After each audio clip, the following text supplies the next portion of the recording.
In the year 2254, gravity was officially declared to be magic.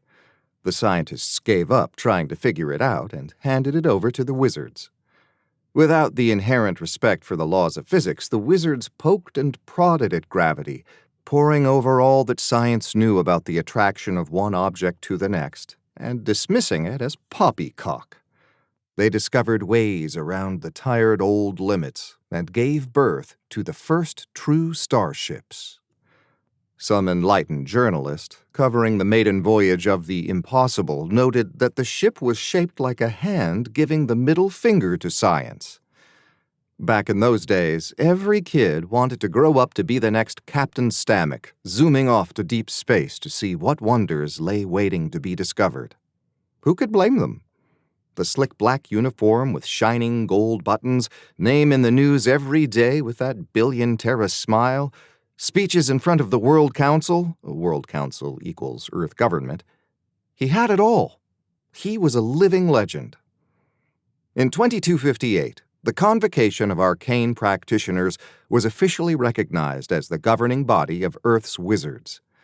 They drifted from the darkness of myth and superstition into the faded gray shadows of rumors and conspiracy theorists. By 2272, Earth had waged its first interstellar war, and things changed a bit. Humanity realized a number of important things. They had learned that we were not alone in the universe, which was a key factor in having a war out there in the Black Ocean. They learned that most sentient races did not send armed warships on exploration missions. They also learned, a bit too late, that Captain Miles Stammick had the diplomatic skills of a wild boar. 2290 saw the formation of Argo, the allied races of the galactic ocean. As Earth made enemies, they realized the need for allies as well and rounded up vassal races to shore up the mutual defenses of all members. Humanity also expanded their sphere of influence to include any habitable world that no one else was willing to park a battleship over. Colonist became a job title and breathed new life into the ancient credo, Manifest Destiny. In 2319, Genevieve Laurent launched the first privately owned interstellar ship, the Minstrel. This created a rush of wealthy ship owners, each looking to have the finest vessel money, science, and wizardry could conspire to fabricate. These pioneering crafts were individual works of art, no two alike. Capitalists with aspirations to greatness dreamed of the day when they could build their own ship and tour the galaxy on their own terms. By the year 2350, space travel had gone corporate.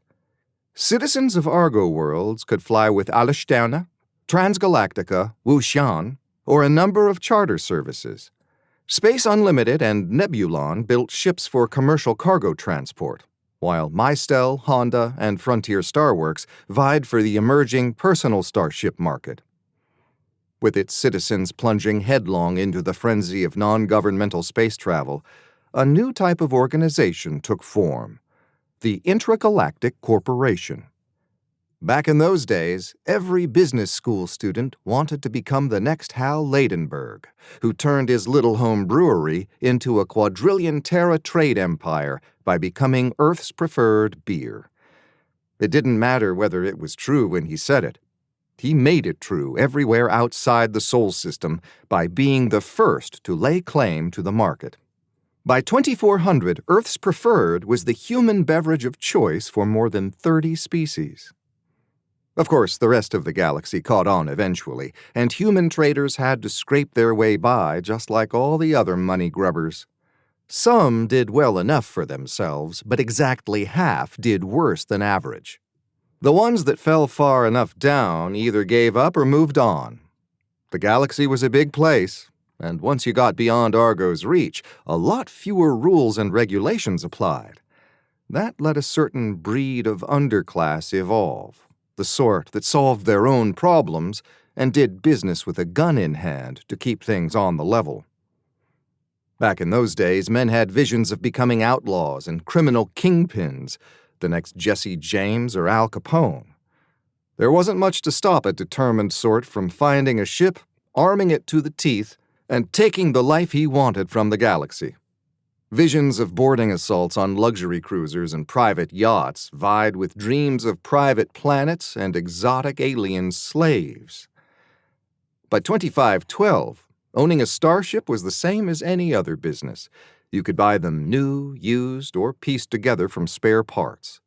They shipped cargo, ferried passengers, and generally got a person from one system to another. Ship owners still dreamed of hitting on something that would make them rich.